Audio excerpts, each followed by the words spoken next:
says, fuck that noise. The massive snake rises and looks freaky. The Great Devourer eats Pythor and Woo, and the ninja are just watching? Damn, Ninjago, you are crazy. The ninja book it, as you would, as the snake slinks after them. The Great Devourer is actually really scary. Cole realizes that the more the snake eats, the bigger it gets. The Devourer gets the bounty good, and it plummets to the ground. It's then split in half by the Devourer. The snake also dips after that good meal. Everyone is freaking out, so Kai rallies them all. They brainstorm ideas for how to deal with the gross worm, and Kai comes up with an idea. The Serpentine retreat underground. That's all they're doing. Kai wants to build a massive tank, and with Zane recording the flute music, they'll turn it into a weapon. The Serpent shows up to Ed and Edna's junkyard, so the ninjas spring into action. They use the Tornado of Creation to build the Ultrasonic Raider. The flute gun isn't working the best.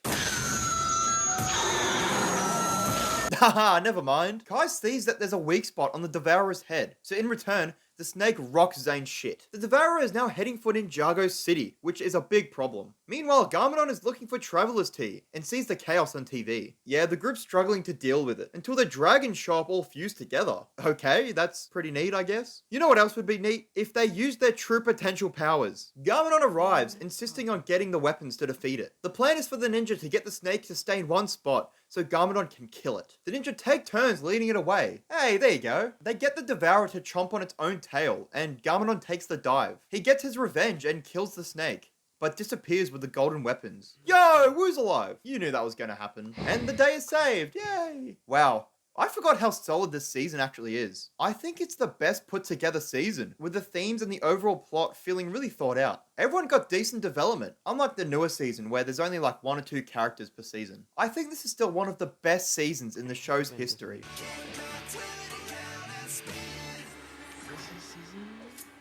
Just a warning, there's a big logo in the middle of all the footage because it kept getting copyrighted. It's only for the season though, so I hope you can still enjoy it. Legacy of the Green Ninja, the show's original end before parents got involved. Remembered as one of...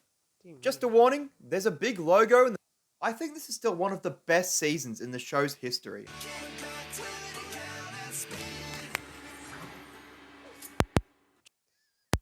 Just a warning, there's a big logo in the middle of all the footage because it kept getting copyrighted. It's only for the season though, so I hope you can still enjoy it. Legacy of the Green Ninja, the show's original end before parents got involved. Remembered as one of the better seasons in the show. Does it hold up? Time to find out. The season starts with a few filler episodes, but we're still gonna go through them. The ninja are helping reconstruction of Ninjago City after the Devourer got hungry. They can't access their true potential since the golden weapons have been taken. Scales tries to take control of the Serpentine, but the Chad Garmadon steps up and takes charge. He uses the golden weapons to rebuild the bounty, which becomes his home. The Serpentine generals are left behind. The ninja are trying to find a place to live, finding a place in their budget, and one that is definitely not in their budget. They are forced to get jobs to pay for the place, while Lloyd trains. They are apparently really bad at having jobs. Jay stops a mugging and delivers pizzas to the generals. Okay? He's tied up as the snakes plan to rob a bank. They get away with the money and each ninja springs into action. Oh, and they all get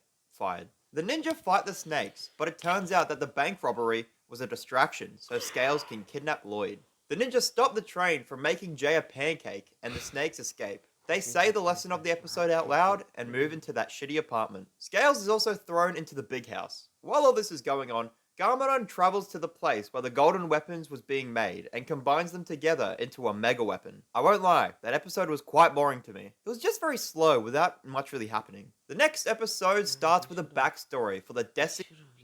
Put elements. I can't remember that episode, but if you want to make it better, put elements. Like, there must be fire spinning around it. Then there must be lightning striking through it, like lightning from the sky striking through it, then going through the sword to the other end, going down, and then there must be ice freezing it. Then there must be earth like breaking the ice, and then like just showing up. His bounty, and Captain Soto, who will be a reoccurring character. It shows the crew looking for a dark island, but they crash. Whoopsies. Lloyd is training with the ninja, but they need to find somewhere else to train him. Garmadon is trying to figure out how the mega weapon works, with the snake generals right there. How did they get there? He tries using the weapon to destroy Ultra Dragon, but it doesn't work out. Garmadon has a tantrum, and he accidentally activates the Mega Weapon. The weapon is able to create whatever Garmadon wishes for. The ninja find themselves at a dojo ran by... Hello, Dareth. I think Dareth is just a mid character, but I dislike everyone praising him all the time for no reason. Dareth allows them to train at his dojo. The Mega Weapon brings back Captain Soto and his crew. Oh, Terrace is the best ninja. Oh, he's the best. Nah, bro, don't disrespect my king. Terrace, like, bro, shut the fuck up. We do not give a damn about your brown, dusty ass ninja.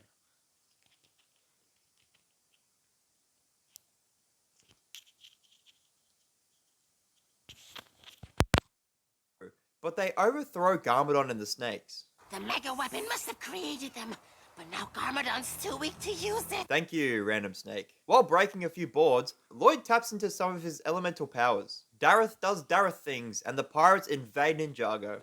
Are those pirates? Fire! This concept is way more interesting than Ninja Find Home, Ninja Fight Snake. The ninja get disguises and sneak on board, and then completely ditch the disguises. A battle begins with the pirates and the ninja. Tell me, who would win a fight? Highly trained ninjas, or people who drive a boat? It's the boat people. Lloyd does spin jitsu for the first time, and unleashes his powers onto the pirates, ninja. That's when Nia shows up to fend off the pirates, and oop, there their ship goes again. Bro, I forgot how down bad Nia was for Jay. Lloyd is invited back to his boarding school, which is now a school for good little children. Garmadon has a meeting with the snakes to come up with a new idea to defeat the ninja. These, aren't very great.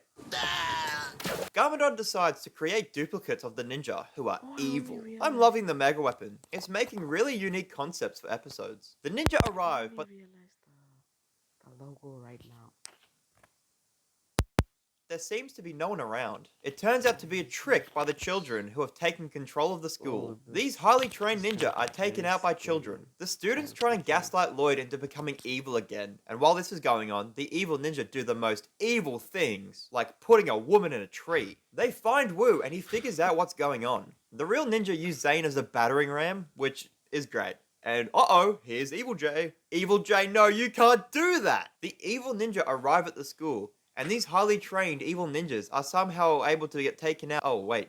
Never mind. Lloyd uses his mind powers to free himself? Since when could he do that? The two sets of ninja come face to face. Lloyd is tied up again. Wow, that was pointless. He manages to convince the other students that being evil is boring. So they help Lloyd create a distraction for the ninja. Looking back, this shows Lloyd's capacity for being a leader. Each ninja manages to defeat their evil counterpart, or the ninja defeat them with a distraction from the students. Everyone except Jay, who defeats his all by himself. Truly the best ninja. Ninja Ball Run is one of my favorite episodes in the season. Lloyd has gotten a lot stronger. Look at him go. The training is interrupted by a giant wrecking ball bursting through Dareth's dojo. They realize Garmadon is behind the ball busting, and they hear of a race with a grand prize of $100,000. Oh my god, that money could be used to save the dojo. And this is why I like this episode. It's a really fun concept, and it has a lot of minor characters returning. We've got the mailman, Cole's father, Ed and Edna, the skeletons, Captain Soto, and the students from the last episode, as well as the ninja,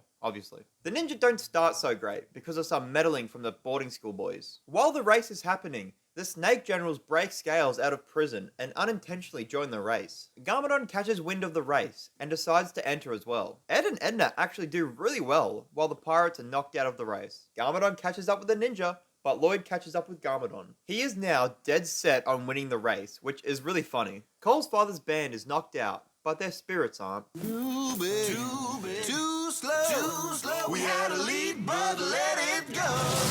Lloyd and the skeletons are also eliminated. The police, who have been chasing the snakes, are also trying to win the race. And I just love how everyone wants to win this race so badly. Even those who you think wouldn't care. Oh, there goes the mailman. The ninja run out of fuel, so the Chad Ed gives them his fuel. They also have to fight some snakes. Oh, big pile up! Everyone crashes, and Jay takes a piece of his parents' car. It's only them and Garmadon left. And just as it seems like the ninja are gonna win, Garmadon uses the Mega Weapon to create a massive ravine to stop them. Kai pulls the lever that Nia told them about, which turns out to be a jet. How convenient. It's a photo finish with the ninja barely winning thanks to the piece Jay took. Lloyd takes the bounty back as well. Garmadon is a sore loser and Scales picks him up. Lloyd is a little bummed that he doesn't have a normal childhood instead having to train with all the ninja. What scheme is Garmadon up to now? Recreating an extinct creature called the Grundle. His attempt fails, but the Snake Generals decide to steal a golden sarcophagus. The ninja find themselves turned into children. They were touching the Grundle bones while Garmadon was turning back the clock, so it affected them. The Grundle bones disappear. I wonder where they went. Oh, found them. They call Lloyd and they meet up. Beat it, Brat. I'm on a mission.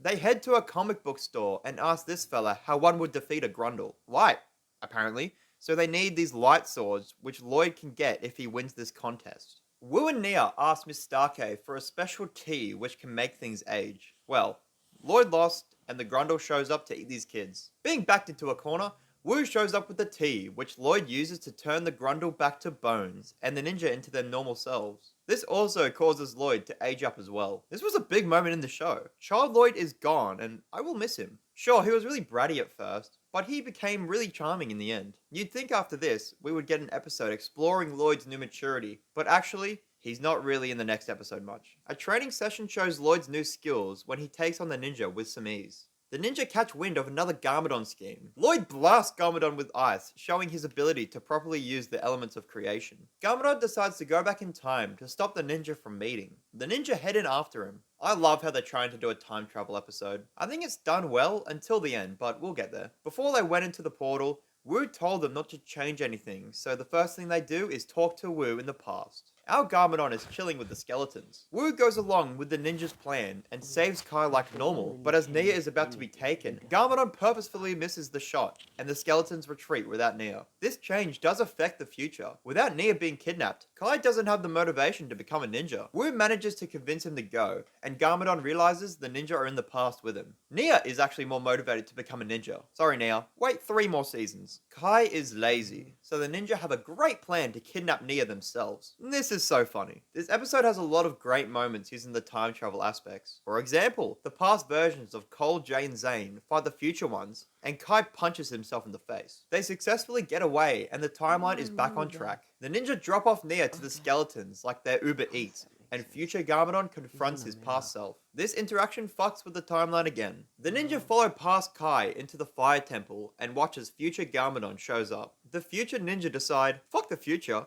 and directly change the past. They form another plan to use the past golden weapons to destroy the mega weapon, which they succeed in doing, sending them all into space. Now the big question, won't this drastically change the future? Well no, as Kai says if they destroy the mega weapon then all this would never have happened, and everything would go back to normal, which it does. So all the events in the episode aren't canon, but in season 3, the golden weapons are shown to be in space from the events of this episode. So is it canon? When they go back to the present, Lloyd has no recollection of the mega weapon at all. So maybe since they destroyed it in the past, it never existed? Honestly, who cares? Tell me your thoughts in the comments. Alright, we're getting into the main plot of the season after 6 episodes. Garmadon remembers that Captain Soto's journal mentioned a dark island, so he sets out with the snakes to find it. Lloyd mentions his mother, who he never really knew. I wonder if this will be important later. The Great Devourer's venom has reportedly seeped into the sewers and has awakened these little stone guys. One escapes and Wu chases it. He curb stomps it and finds Lloyd's mother, Miss Sarko. It's important now. Scales pushes Garmadon out of their helicopter, which isn't cool, Scales, you dick. Misako tries to connect with Lloyd next to a big hole. She explains to Lloyd that when he was born, she knew he would become the Green Ninja, somehow. So to prevent him and Garmadon from fighting, she set out for another way to complete the prophecy. We also get a lore dump. Basically, an ancient evil called the Overlord fought the first Spinjitzu Master using his stone army. The first Spinjitzu Master split Ninjago into 2 halves, with the Overlord being stuck on the Dark Island. Misako recently discovered a giant stone warrior, which had been awoken by the Devourer's venom. Great timing. Jay loses his shit. Wow! Excuse me! Will somebody please tell me what the heck is that? Turns out, an indestructible warrior is really effective. Garmadon washes onto the Dark Island, and he is greeted by an evil-sounding voice. It's the place you were always meant to find.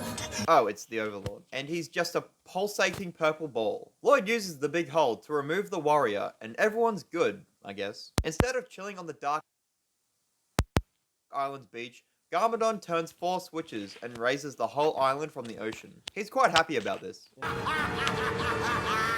Lloyd Blade once again makes quick work of the other 4 ninja, while Wu acquires some poo in his pants. I'd forgotten how pale Garmadon was before his change to evil was complete. Him and Misako flirt, and an earthquake attacks. It's the snakes, led by Scales, digging a hole. They come across a tomb and open it. Inside, they find a whole lot of stone warriors, which come alive and leave the snakes locked in the tomb. They started in a tomb and finished in a tomb. The stone warriors attack the city, and the ninja, run. Garmadon is led to a big-ass clock, which will count down to the final battle if this helmet is taken. Garmadon gets the new drip, and can now command the stone army. The people of the city head to the top of the news building to evacuate. The ninja buy time for everyone to escape, but Misako drops all of her research and heads back for it. Wu heads in himself to save her. What a guy. The two escape again, but are cornered. Misako no spinjitzu, what? They are picked up by the ninja. Misako speaks of a way for Lloyd to gain the power to defeat the Stone Army, but they need to go to the Dark Island. They leave Dareth to protect Ninjago, which was probably a good idea.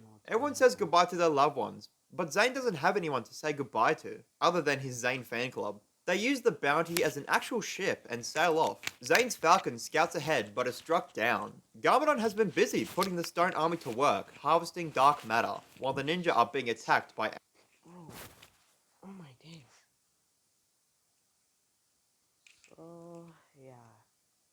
That's it, guys. For now, maybe in this video I'll continue. So, bye. See you in the next video. Please like and subscribe.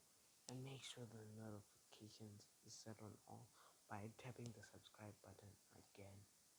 And then pressing all.